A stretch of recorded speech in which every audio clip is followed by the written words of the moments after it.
I want to tell you about an essential vitamin you've probably never heard of.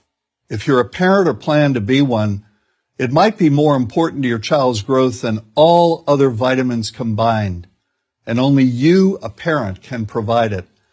I call it vitamin N, the word no. More and more children, I find, are suffering from vitamin N deficiency, and they, their parents, and our entire culture are paying the price. Let me illustrate my point with a story that's quite typical. A father, I'll call him Bill, gave his son, age 5, pretty much everything the little boy asked for. Like most parents, Bill wanted more than anything for his son to be happy, but he wasn't. Instead, he was petulant, moody, and often sullen. He was also having problems getting along with other children. In addition, he was very demanding and rarely, if ever, expressed any appreciation, let alone gratitude, for all the things Bill and his wife were giving him. Was his son depressed, Bill wanted to know? Did he need therapy? His son, I told him, was suffering the predictable ill effects of being overindulged. What he needed was a healthy and steady dose of vitamin N. Overindulgence, a deficiency of vitamin N, leads to its own form of addiction. When the receiving of things begins to generate nothing but want for more things. One terrible effect of this is that our children are becoming accustomed to a material standard that's out of kilter with what they can ever hope to achieve as adults. Consider also that many, if not most, children attain this level of affluence not by working, sacrificing, or doing their best, but by whining, demanding, and manipulating. So in the process of inflating their material expectations, we also teach children that something can be had for next to nothing. Not only is that a falsehood, it's also one of the most dangerous, destructive attitudes a person can acquire. This may go a long way toward explaining why the mental health of children in the 1950s, when kids got a lot less, was significantly better than the mental health of today's kids. Since the 50s, and especially in the last few decades, as indulgence has become the parenting norm, the rates of child and teen depression have skyrocketed.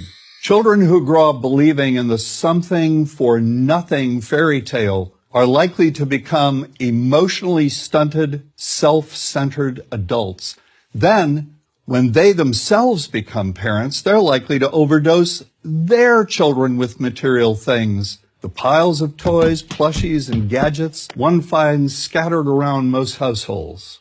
In that way, overindulgence, a deficiency of vitamin N, becomes an inherited disease.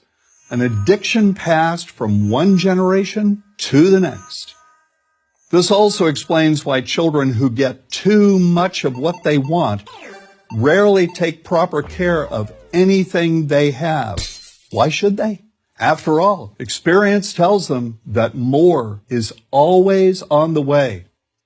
Children deserve better.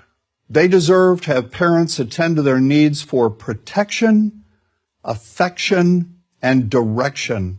Beyond that, they deserve to hear their parents say no far more often than yes when it comes to their whimsical desires. They deserve to learn the value of constructive creative effort as opposed to the value of effort expended whining, lying on the floor, kicking and screaming, or playing one parent against the other. They deserve to learn that work is the only truly fulfilling way of getting anything of value in life, and that the harder they work, the more ultimately fulfilling the outcome.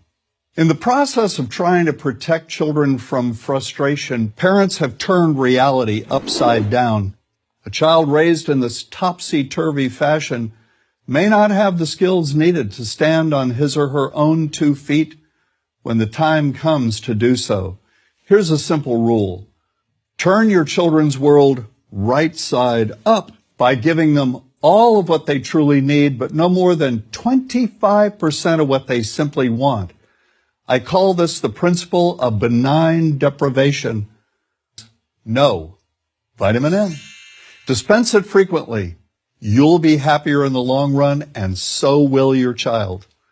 I'm John Rosemond, author and family psychologist for Prager University.